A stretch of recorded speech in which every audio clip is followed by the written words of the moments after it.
Okay. Now let's talk about your putting together your staff, because the one thing we were all impressed with was the quality of the people. Let me give you the names, and maybe you can just tell me why you selected them or what their strengths were. Let's start out with Bill Rogers. You selected him for Deputy Attorney General.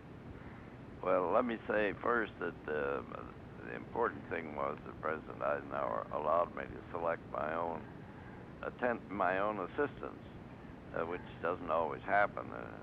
Certainly it doesn't happen today. That's for sure. That made a much easier for me, because I could directly select people whom I had known and whom I had confidence.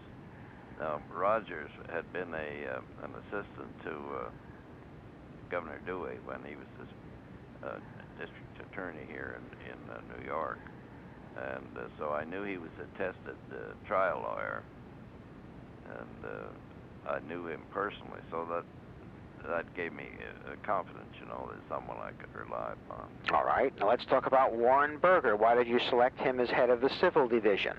I had met him when he was working for Harold Stassen, who was campaigning for president, and I was quite impressed with his legal ability.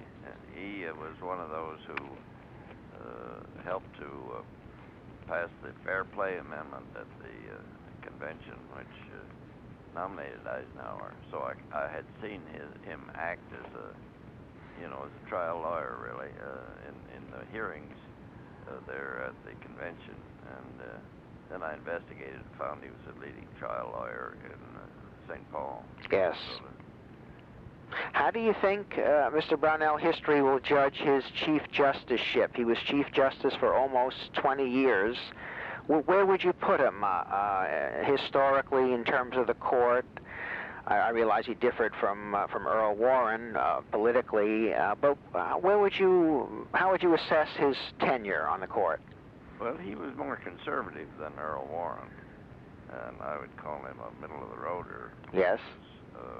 He made a reputation, I think, perhaps on one case more than the other. That was the Nixon case, when he had been appointed by Nixon, and everybody was watching to see how he would decide the Nixon tapes case, and he decided against Nixon, and that really made him outstanding as far as the history of the court is concerned. Sure. That was not an easy decision for him, was it? That was a tough one, yeah. That was a tough one. If I recall, it was unanimous also. I believe it was, yeah. All right, let's see why J. Lee Rankin. He was selected Assistant Attorney General of the Office of Legal Counsel. Well, I'd known him way back in Nebraska, and went to college with him, and I'd selected him long before I knew he was going to be come into the Justice Department as the attorney for my father's estate.